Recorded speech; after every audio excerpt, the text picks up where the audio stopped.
Hi, welcome to Sacred Intelligence. I'm your host, Dr. Terrlyn Curry Avery. My co-host, Susan Bainbridge, isn't able to be here with us this week, but she will return to our next show.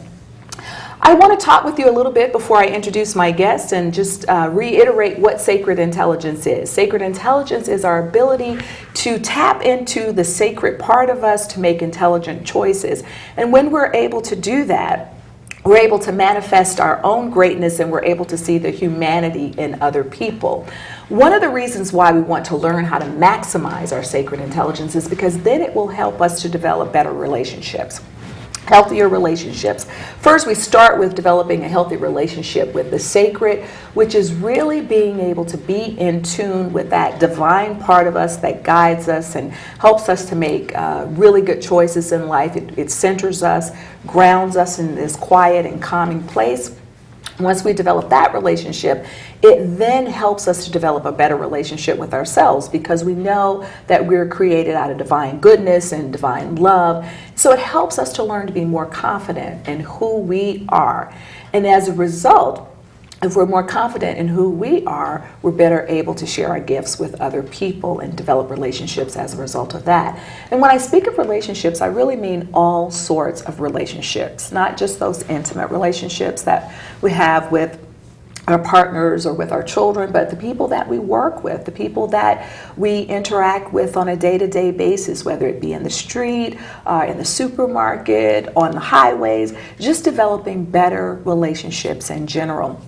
So what we hope to do with this show, as I said to you on the last episode, is to teach you how to tap into your sacred source so that you just make better decisions. And we're going to have lots of guests on who will provide us with tools for how you tap into your sacred intelligence. How do you tap into that source? And they'll be providing their expertise. They'll be providing, like our guest today, will be providing a lot about her life story to give you examples of how we tap into that sacred intelligence. But before we get to our guest, again, one of the other things I want to do is I like to start the show out about talking about some of the current things that are happening in our world. And today, and this month, we are actually in Domestic Violence Awareness Month. And it's very important that we take a moment just to talk about domestic violence. It's also known as intimate partner violence. But I want to share with you just a few of the statistics to make you aware of them. And on average, nearly 20 people per minute are victims of physical violence by an intimate partner in the United States. That's astounding statistics. During 1 year, this equates to more than 10 million women and men, because we don't want to forget that men are also abused as well. But 1 in 3 women and 1 in 4 men have experienced some form of physical violence by an intimate partner within a lifetime. 1 in 5 women and 1 in 7 men have experienced severe physical violence by an intimate partner. 1 in 7 women and 1 in 8 teen men have experienced stalking victimization during their lifetime. And on a typical day, there are more than 20,000 phone calls placed to domestic violence hotlines nationwide. Astounding figures. And so we want to call attention to that. That's what a Domestic Violence Awareness Month is about, is calling attention to this particular issue and knowing how to get help, where to go, and how we can help other people as well. But I want to tell you a few other things about people who experience domestic violence. There are some physical and mental effects of domestic violence I believe you should be aware of. Women who suffer from intimate partner violence have an increased vulnerability to HIV and other STDs due to forced intercourse. And then there's studies that suggest that there's a relationship between intimate partner violence and depression and suicide. And it's estimated that half of the women in abusive relationships in the United States are physically injured by their partners. We're talking some very, very serious circumstances. And so we encourage you that if you are involved in a relationship that's physically violent, it is time for you to move forward and get help, get the help that you need so that you can move forward. And we will tell you at the end of the show how you can get some help for that. I also want you to know that there are dire economic effects as well for victims of domestic violence. 8 million days of paid work each year are missed because of women and men who experience domestic violence. The cost of intimate partner violence exceeds $8.3 billion per year. And then between 21 and 60% of victims of intimate partner violence lose their jobs as a result of domestic violence. And so between 2003 and 2008, 142 women were murdered in their workplace. So we're not just talking about at home or somewhere else. We're talking about people who were murdered where they work. So this is a very serious issue. It's something that we all need to be involved in, helping women and men who are in those circumstances to find a way out and to find a way to start over again. So our show this week is really not about domestic violence overall, but it's really about how do we start over? Because one of the issues that happens with people who are in relationships that are abusive, whether it be physically, mentally, sexually, or the like, one of the things that happens is women in particular, because I've done a lot of work with women, are fearful about starting over. They are frightened of what the unknown is. And so today, we want to spend some time talking with our guest about starting over. And not just simply starting over when you're involved in domestic violence situations, but starting over in life when difficult situations happen, because we all have things to happen in life where we have to pick up the pieces and learn how to keep moving. So today we are joined by Marilyn Dayton. She is my guest today, and she has some wonderful experiences that she's going to discuss with us, and maybe some that are not so wonderful. But I do want to introduce Marilyn to you. She began her career at the age of 12 as a radio quiz kid, and she pitched a talk show host for teens. And I think that's really relevant because we know that our teens need a lot of encouragement and guidance. And at 12, she was already starting a program for teens. And she's been in the front of the camera for a very, very long time. She was a fashion model, a radio and TV show hostess, program producer. Marilyn, though, has owned her own business. So for the past 30 years, she's been a newspaper reporter, creative writer, director, entrepreneur, you name it. But now Marilyn owns her business called Marketing Biz Professionals, where she actually helps other individuals learn how to market their business. And she's very, very focused on helping them to feel empowered, training them and coaching them in terms of how to make the most of their business. So she's an all-around woman. She's also the host of From This Corner TV, which also airs on MetroCast as well. So she's not new to the TV set. She's just sitting on the other side today. So we're going to hear a lot about Marilyn and her story and starting over. So Marilyn, welcome to the show. I'm so excited that you're here with me today. Me too. Thank you very much for inviting me.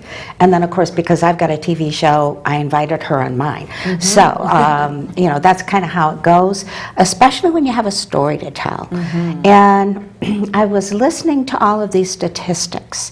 And because I've been involved with Safe Futures, mm-hmm. Our local organization that help abused women, men, and children. We can't forget about the children too. Right. And actually animals mm-hmm. are also caught up in the abuse situation. Mm-hmm. Yes. It's kind of near and dear to my heart because of my own situation. Mm-hmm. And, I started feeling kind of sad. And it takes a lot to make me feel sad. Mm-hmm. Mainly because I was relating to what you were talking about, and the different, we all have obstacles in life. Mm-hmm. We all face changes. Mm-hmm. And because we're human beings, we react emotionally first and foremost, and we can't think straight. And sometimes, depending upon the situation, it takes us longer before we can think straight and rational enough to be able to say, okay, all right, so it is what it is. What do I do about it now? But it's harder when you've been abused because you've been beaten. And it's harder to climb back up from a beaten, cowering attitude to standing up straight and feeling good about yourself and saying, I can do this, I can fix my life.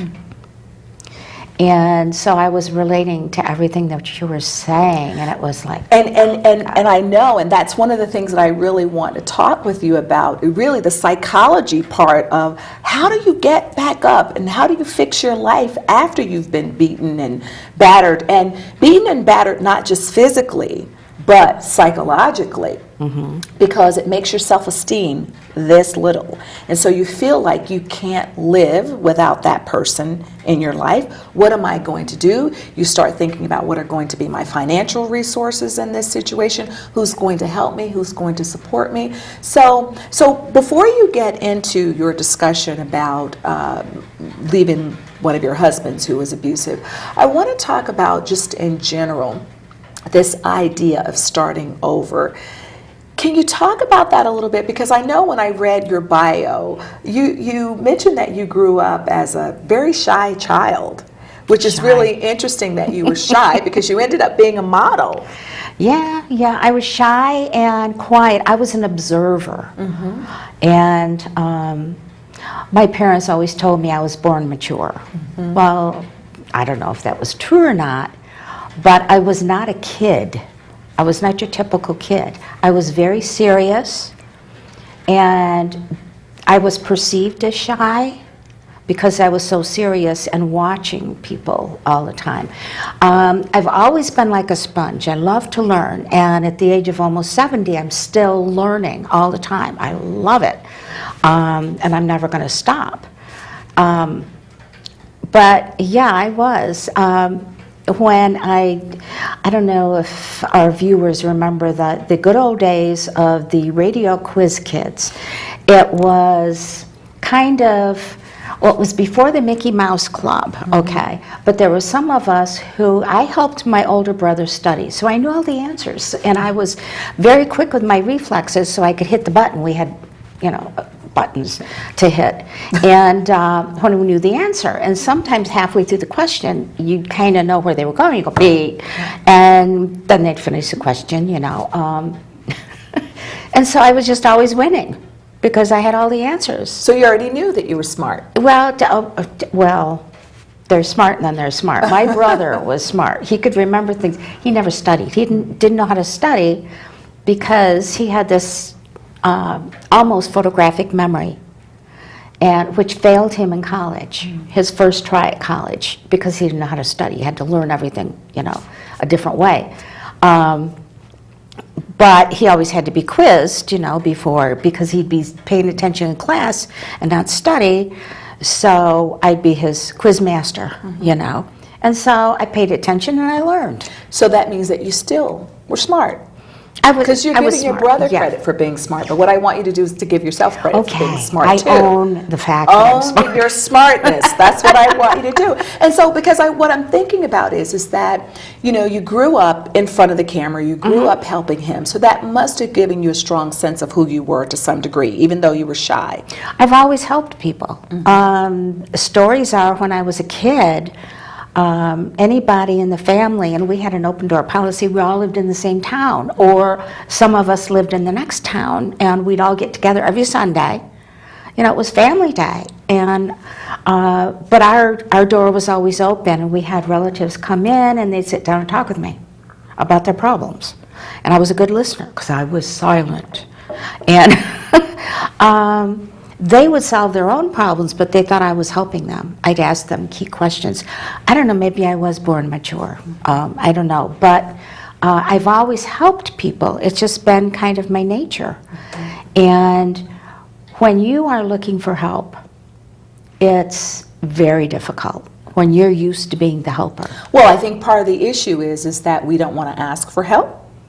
And we want to seem like we're strong. And one of the issues, I think, as women, we're always taught to help other people. We're always taught to be the nurturers, which is why it's difficult when we're in a situation, let's say if we're in a marital situation or partner relationship that is not going well. We stay in the relationship for a little bit longer because what will they do without us? How will they manage? That's part of it, yep. That's part of it. And there's also the fear factor. Because generally speaking, when you get married, everything comes together, your money, your resources, the thing that you purchase.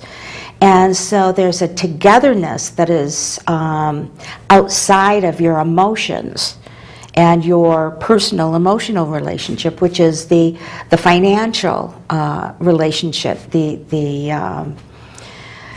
and you're tied together. And so when you're thinking, this isn't, I don't know if this is supposed to be happening, or what did I do wrong? That's always there. What did I do wrong?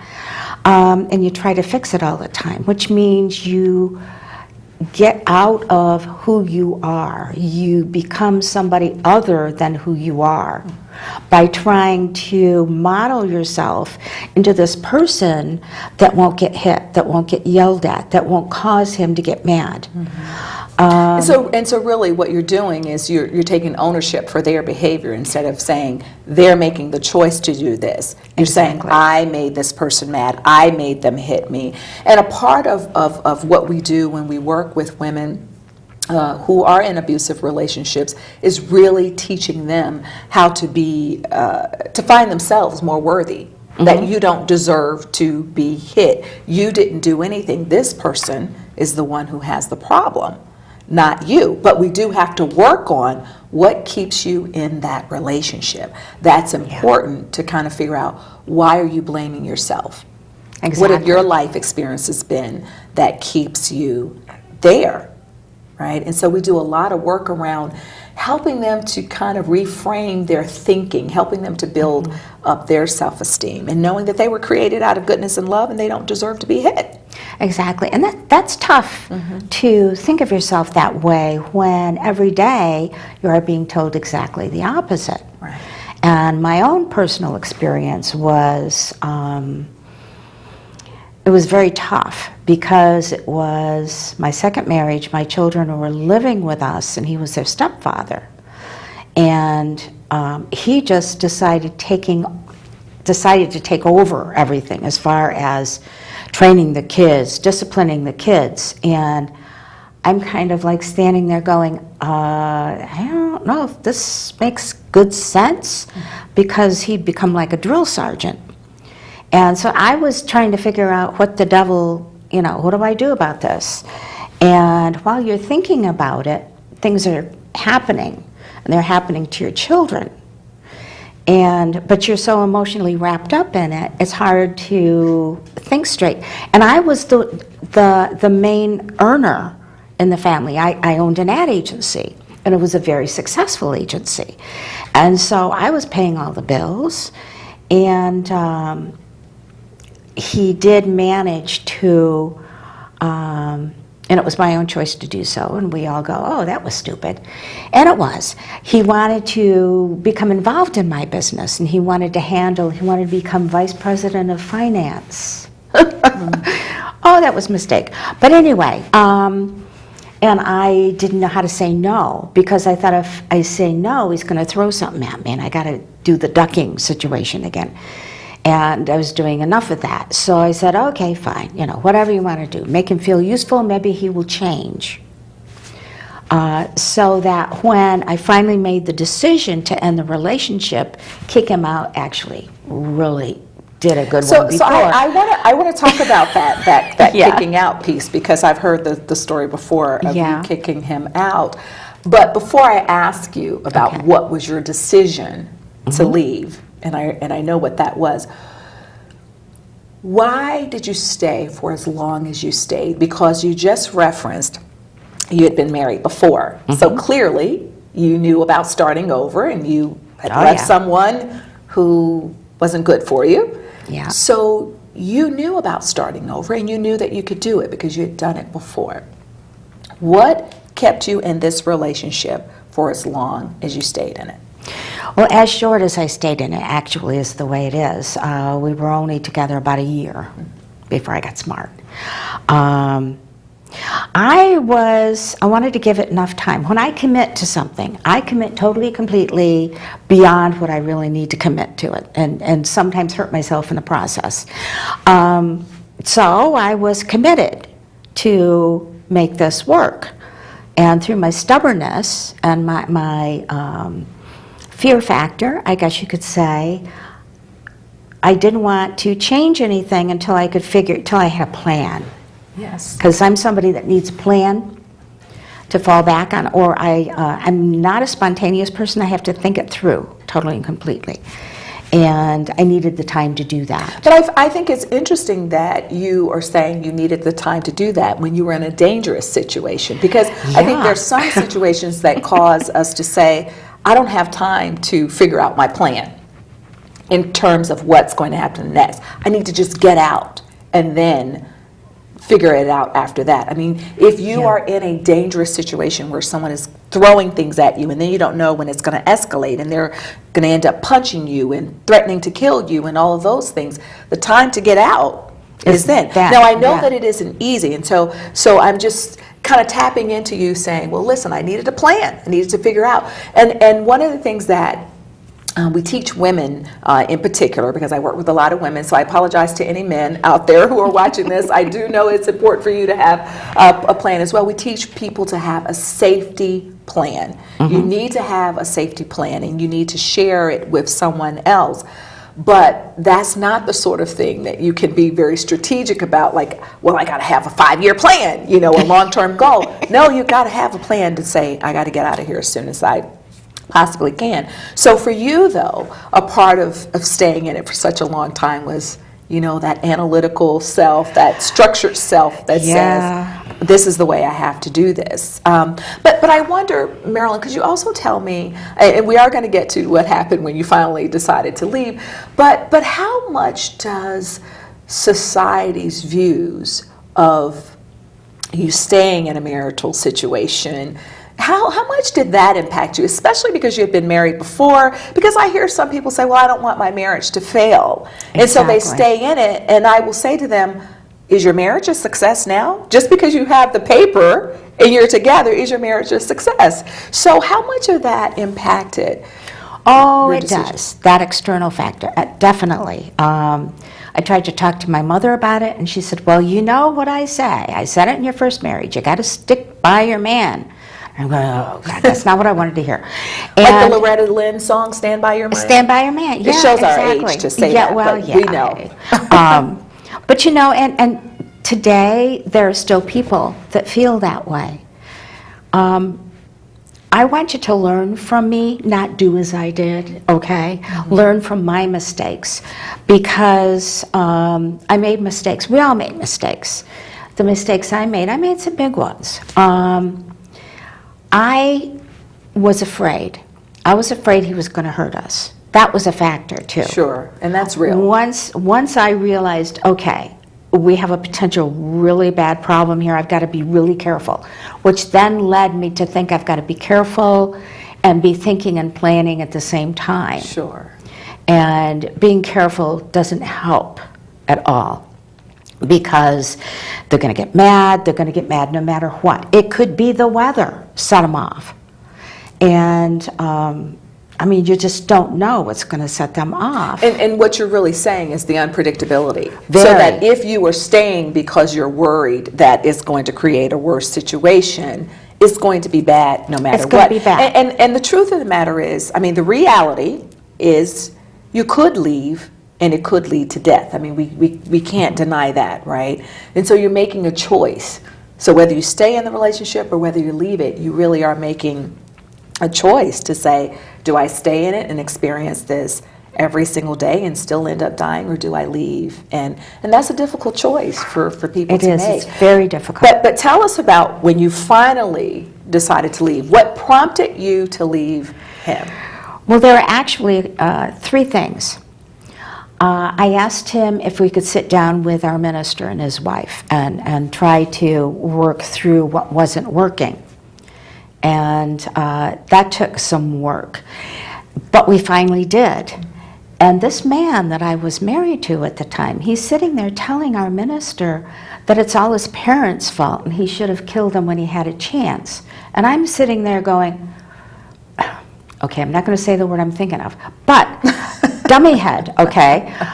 This is a big hint that that you really, you're not going to be able to fix this. And my minister and his wife got really, really concerned, because then he got up and he left.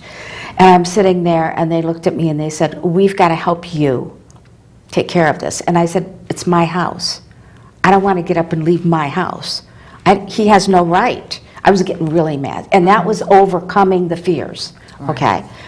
Then he did get violent. He got mad because I asked our minister and his wife to intervene. So he ended up attacking me and injuring me, and I ended up being in the hospital for a week. And I came home and I was all stitched up, right down the middle. I was all stitched up and recovering. And because he couldn't hurt me, because I'd just gotten home from the hospital, I mean, that got into his head. He turned to my daughter, who was 11 or 12 at the time, and he started yelling at her and shaking her. And all of a sudden, I got so pissed, I yelled at him. When I yelled, I don't yell, I yell, you know. And I said, let her go. I put my arm in and pushed her away. And I said, you have no right to touch her. You have no right to touch me. I want you out of here now. And I floored him. Mm-hmm. And boy, so you see what anger can do? That mama bear came out and she knocked him out. Now what you all can't see is she's really not that tall of a woman.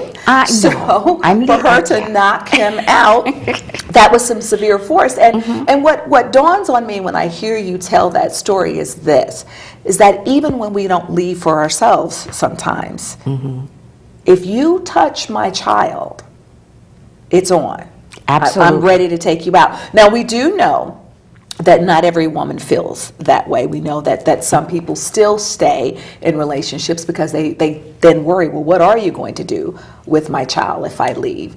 Or some people feel like they don't have the defenses to protect their children because they're so beaten and battered. But there's help for those women, you know, as well. But for you, it's just like, okay, you can do whatever you're going to do to me, and I can take it, but don't touch my child.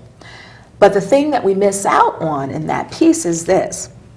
Just because he wasn't hurting your children physically, psychologically he was doing some damage. Yes. And so then we have to think about that, because we know that cycles can repeat themselves, right? What kids see when they're younger, they can grow up and it repeat those cycles. That's how they learn. That's how they learn to handle life. They watch their family. Sure. And it's not always a good lesson.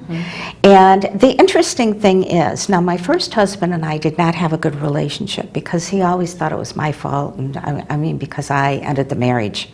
Even though my kids still to this day say, I look at Dad and I look at you, and it just doesn't compute. You're completely, how did you ever get together and have us? I said, well, that was a reason. But anyway, once I had made that decision and told him he couldn't touch my daughter and then he couldn't touch me, I took control. I took control of my life, I took control of my children's life, and I took control of the situation and handled it. I got the police involved, and the man disappeared. Of course, he also disappeared with all of the money from my ad agency, you know, which was not fun either. So but I want you to talk about that for a bit, because a part of the reason why, yes, I'm just pulling out all the stuff, right? Well, you told me you were an open book, so, you know. But here's one of the issues. We worry about what will happen to us financially. I can't tell you the number of people that I've worked with when they've considered divorce and unhappy marriages for whatever reason, but they can't leave because finances are a real issue. How will you support yourself? How will you support your children? Health insurance is a huge issue. So what are you going to do? You know, the fears are there. So talk to me a little bit about, how did you start over? How did you pick up? Because this man ran off with all your money, you know. Yes, and ruined my business, okay. I had 16 full-time people, 9 part-time people. It was a big agency. And another part of me, going back just a second, to people knew I was married, okay?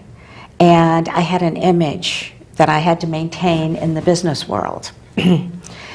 And everybody in that city knew me. Well, you know, most people in the business world knew me. I mean, I was a columnist for the local business magazine. I was very involved in the community. People knew who I was. For me to look at them and say I failed in a marriage, you know, that's also a part of it. So I wanted to make sure I touched on that. So, okay, so kicked him out. He was gone. Changed the locks on my house. Now, excuse me, just for 1 second, because I want to make this clear from your story. Because when you knocked him out, you also called the police. Oh, at the and I think that's really, really important to say. Call the police right away. Absolutely, right away, before he could get off the floor. Because he was not totally unconscious, but he was like in a daze and in shock. And okay, grab the phone. So I grabbed the phone right away and called the police. And I said, I need your help. I have a domestic violence situation here. I have an 11 or 12-year-old daughter who's in harm's way. And that brought him a lot quicker than anything else. And so I think what you're saying is very important, the language that we also use in order to get them out. Because you don't want to leave yourself open to that person getting off the floor and then injuring you. And for that person to hear you on the phone saying what the situation is, and then knowing that they're going to be here quickly because of a child. A child in danger, it goes way up the line over anything else. And I don't know if that's still the same way. I would imagine it still is. I would imagine so, yes. So back to what you were saying. Okay, back to my business. Okay, so 2 days later, I learned that the money was gone. He was gone, the money was gone. And I'm talking about a lot of money. 6 figures, almost 7 figures. So I had to figure out, I didn't have time to think about anything but taking care of my, you know, protecting my family, protecting my business, which now, of course, was ruined. So I found jobs for every single one of my people. I had to find a job for me. Sure. And I had to talk to my attorney about what do I do now, and he said, well, sounds like bankruptcy time to me, because you know, I don't know if we can find him. And I'm sure the money's gone. So, and I had 18 properties that I had invested in. I was a landlady. Wow. That's I hope you were a good story. one. Oh, I was a good landlady. I hated it though. But anyway, so I had to sell off all my properties. I mean, I basically talk about financial problems. I was starting over completely. And I didn't want to lose my children to their father, which was another issue. So you're really talking about some complex things here. A few things, When you're starting over, you're dealing with the financial piece, you're dealing with losing your children, which to, you know, a mother who wants to be involved in her children's life, that's devastating, and you're panicky. And what I'm sitting here wondering about, what were some of the psychological things that you were going through at that time, and did you go and get help from a therapist or someone to help you weed through this? Because when you're picking yourself up from the bottom, this happy Marilyn that I see all the time could not have been around all the time. There must have been moments of sadness and depression and can I do this, and you know, wanting to kill him still. I was scared to death, and yeah, probably even today, I still want to shoot that guy right between the eyes. But you know, I'm not going to do it. But and it was my choice. Buck stops here. I made the choice to get involved with this man, although he was a chameleon. He was very, very good at that. He could have been an actor. I didn't know what he was like until it was too late.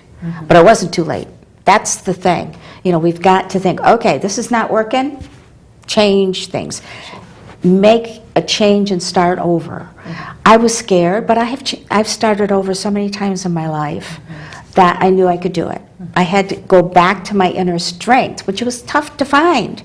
Well, and I think that inner strength is really the sacred part of you as well. Exactly. And that belief that there's a divine presence out here that's helping you to find that within yourselves, any of us within ourselves, because I think that if we keep focusing on that negative experience that happened to us, sure, it's bad, it hurts, it's painful, but we'll stay stuck in that place. But the moment we can say to ourselves, let me step back, let me find who I was created to be, and let that goodness come out, I think that we can move forward, because staying stuck only, the wheels keep turning and turning and turning and turning, and we're miserable.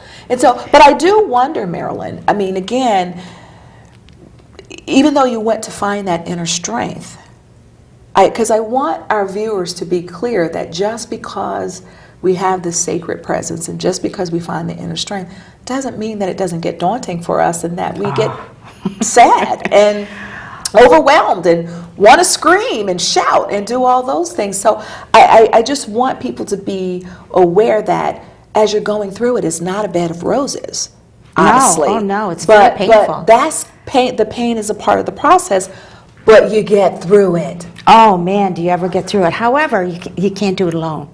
Exactly. I could not do it alone. Mm-hmm. My first marriage, when I realized that this was just not a good environment to raise our children in, because we just did not get along.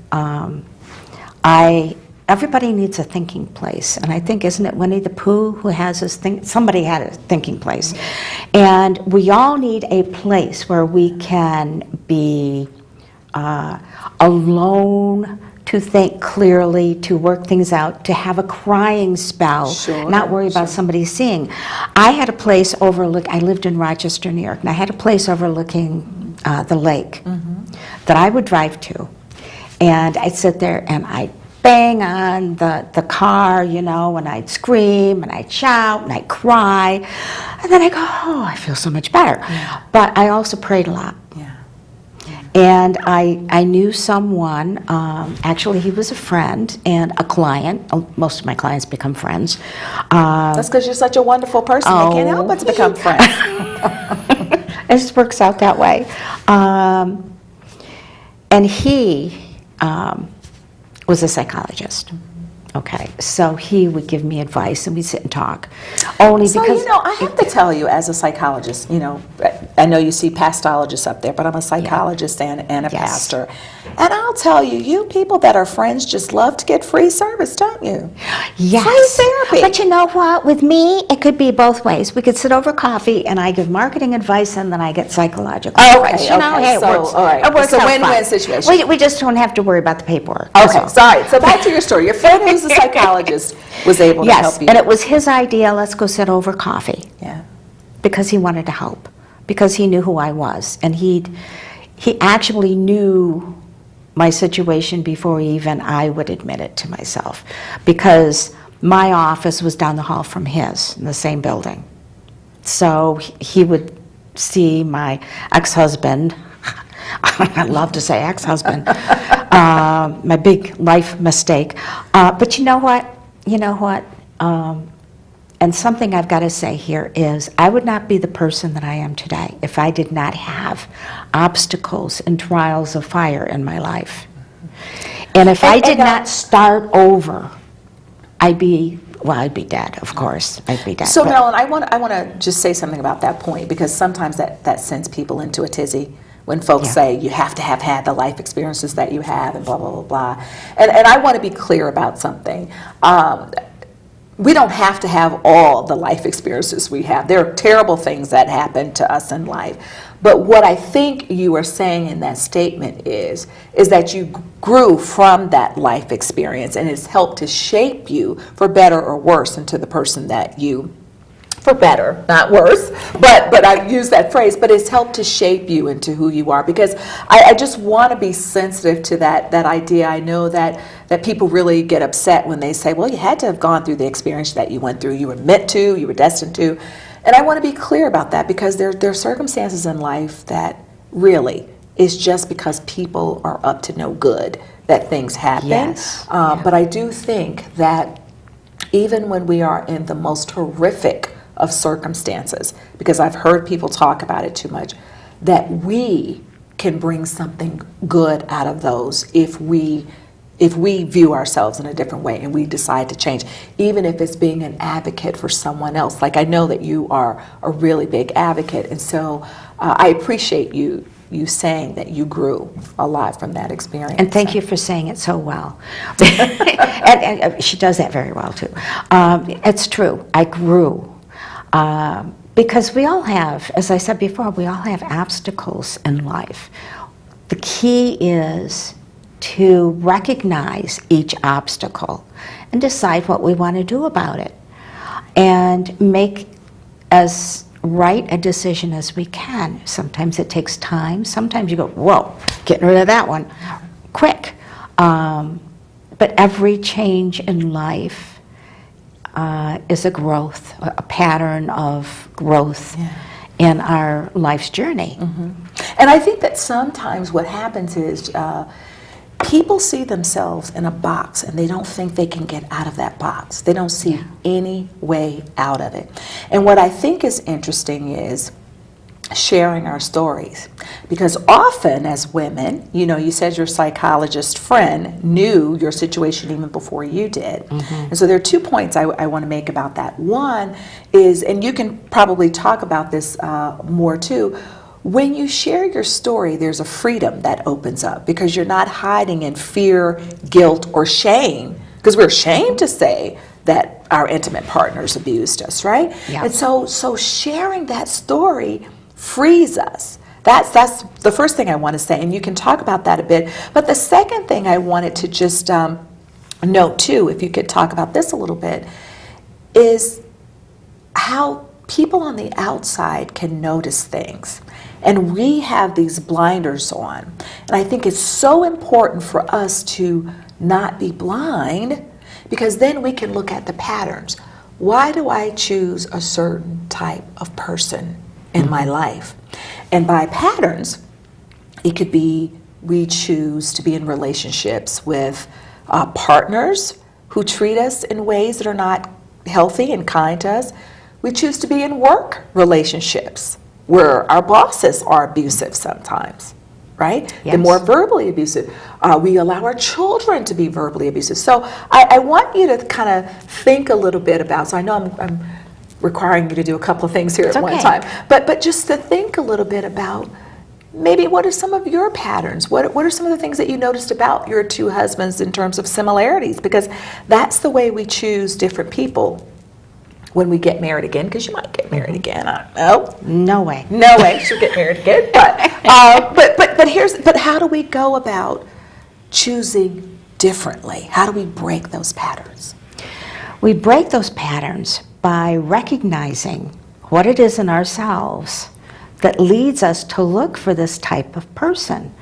And it's really looking deep inside ourselves, the good and the bad, because we sometimes don't know ourselves as well as we think.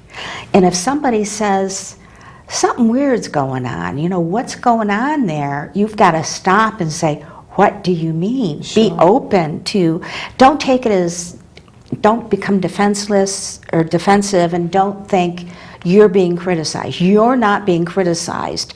The situation is being opened up for conversation to see, what do you see that I don't see? Sure. And listen to what they say, because you may be in a situation that could lead to ending your life or your children's lives.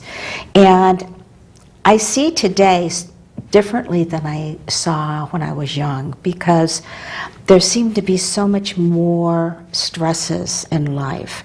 Both parents have to work, which means what we used to look at as the family unit has changed, because you don't have the time to devote to your children, and our children are our future.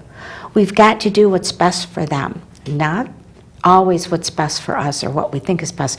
Think of them first, and then guess what? It's better for you too in the long run. In the long run, right? It's just kind of, you're going in the back door, that's all. Now, of course, I have to jump in here again, Of course too, you because do. I want to make sure, because one of the things that I teach women to do is to take time for themselves. So even though we think of our children first for most of our circumstances, we have to pull back and take that time for ourselves, because I know some people who completely live for their children and they don't even worry about making themselves happy, and I think that's a mistake, because if mama is not happy, then the children aren't going to be happy either. So you have to take that time to have that quiet space to do the things that make you happy as well. Everybody needs that. I look at my daughter, who is super mom, and I'm hoping that I was a good mom. Both of my kids are great kids. They're all grown up with, families of their own. But I see good things in my daughter, who is a super mom, and she's a super great wife.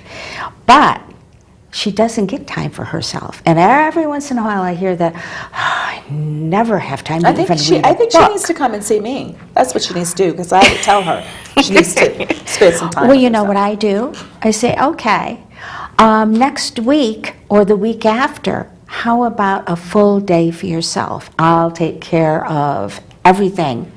I'll take care of the kids, I'll run them around, I'll make dinner, I'll do the laundry. Do you want to come to my house?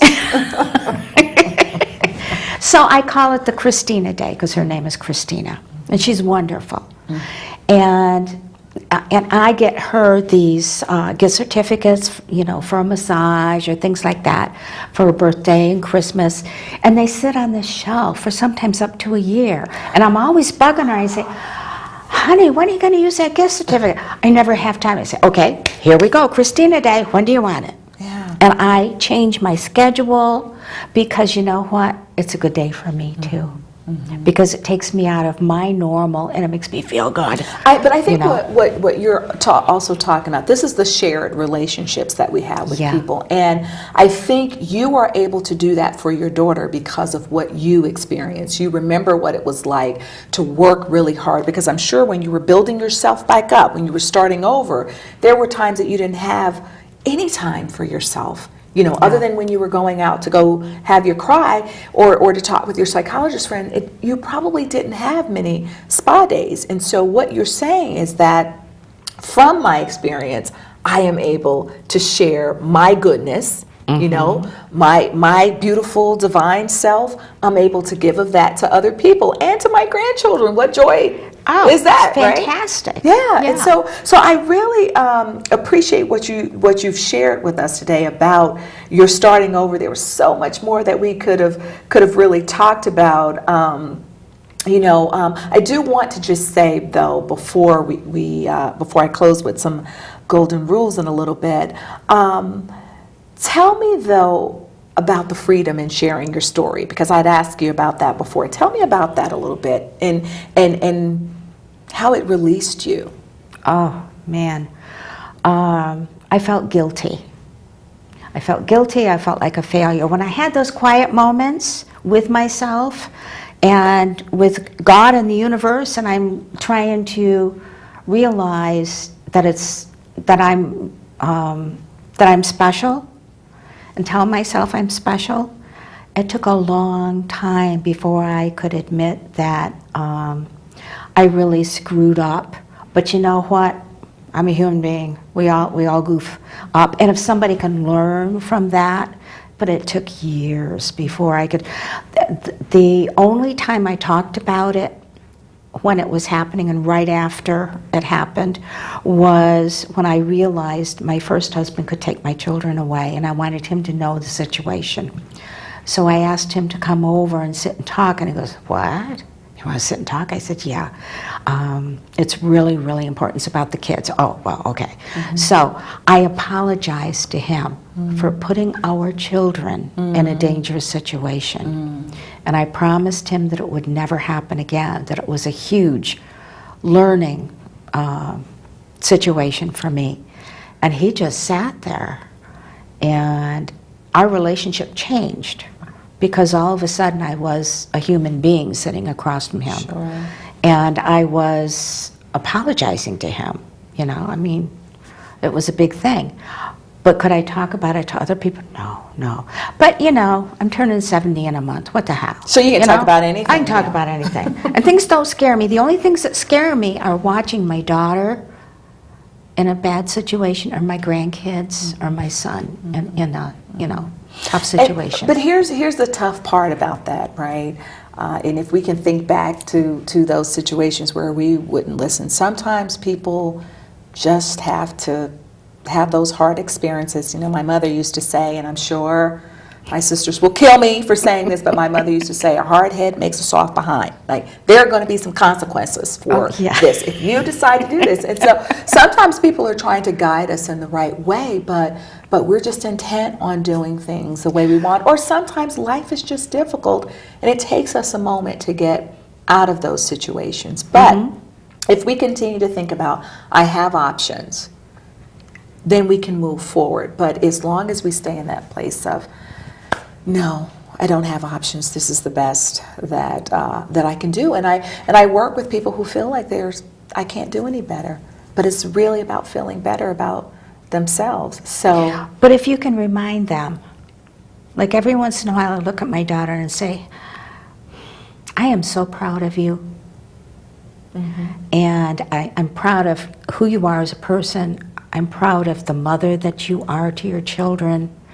And I just want to make sure that you know that I'm here for you, whatever you need. That's really important that she hear that a lot. And it will resonate with her, even if she doesn't use you as much as she could. She knows when the chips are down, and that's really important in our shared relationships. I do want to just give some golden rules, just in terms of thinking about how do we get through these life experiences, and what are some things that will help us. And as we've talked today, we've really talked about our sacred relationships, our selfish relationships, and our shared relationships. So some of the golden rules of sacred intelligence that I want to leave people with, and if you want to jump in at any time, you can. I think it's really important when we are going through difficult situations to remove ourselves from the noise of friends and family and other folks who want to get in our ears and just chat, and they don't even know what's going on. And so you mentioned that. You said, I used to go and sit in my quiet space. And that's, to me, is the sacred place, wherever your quiet place is. So you want to find that place where you can nurture that sacred relationship. And it's okay to cry with the sacred as well. And you mentioned praying. Praying is very important for some people. Whatever you do that centers you and that keeps you grounded is what you need to do. Pay attention to your gut feeling about things, because to me that is that sacred piece. I had someone to say to me, my spidey senses went off about this person. And I said, well, then you need to pay attention to what your spidey senses are saying, because for me, that's the sacred saying to you, don't think that's a good thing for that person to say or do. And then what is the sacred saying to you in terms of starting over? Because is now the time to start over, or do I need to do as you said and plan it out? But I want us to know, if you're ever in a dangerous situation, this long-term planning just does not work. But in other instances, you really need to wait for that appropriate time for you to move forward to the next thing. Because if you're in a situation where you're not being abused, for instance, but you're in an unhappy situation and financially things are just in dire straits, you might have to wait until you put away some money to move. It all depends on what your situation is. And then the selfish relationship is about believing in yourself. And you said, I had to find me. You see, I wrote all these rules and didn't even know that what you were going to say today with some of this, but you're speaking right into it. But thinking also beyond the problem. Don't just look at the problem and say it's a problem, but look at the possibilities, not the limitations. I think we have to do that. And to reframe our negative thinking, I spoke about that in our last episode, but we really almost have to record over those negative messages that we've gotten. We have to just say positive things about ourselves. And you said this earlier too, about having a clear mind to think. I always tell people, if you can, don't respond when you're in a high emotional state, because we know that when we respond based on those emotions, good or bad, sometimes they can get us in trouble when we're just going with the feeling of things, right? Right. You know, a lot of things happen, and I won't say what those things are, but we cannot just respond based on emotions, because it also can, things can go sour. One of the things that my clients will sometimes face is that when they're involved in domestic disputes, they get into trouble because they haven't taken the necessary steps. And then remember the strengths and the tools that you've used before to help you get through. And I just want to say, for shared relationships, you mention them a lot. Talk to people, tell them your story. They can provide you with help, accept help from them, and then surround yourself with wise counsel, because you can't tell everybody your business, can you? No, you can't. Because some people won't know what to do with that. And then just be open to new relationships. We're out of time, so we don't have time to hear about whether you had other relationships after that. But be open to what new relationships will come up for you. As I do prepare to close, I do want to make an announcement. If you are involved in a situation that is physically or verbally or emotionally abusive and you need help, you can call the Domestic Violence Hotline. The number is 1-800-799-SAFE, 1-800-799-7233. Or visit their website at hotline.org, and you will find out valuable information in terms of getting help for you and how to help other people. Be sure to tune in to our next show, which comes on Thursdays. Actually, Marilyn and I switch time with each other. Thursday nights at 6 o'clock will be our next show. If you want more information, contact me at info@sacredintelligence.com. And if you want to get in touch with Marilyn, how can they get in touch with you? 860-389-2521. Give me a call, 860-389-2521. And we hope we'll see you on YouTube really soon. But if you'd like to see the show, just go to my YouTube channel, Sacred Intelligence, and our next episode will be there. Thank you for joining us, and I hope you'll enjoy the rest of your week. Bye now.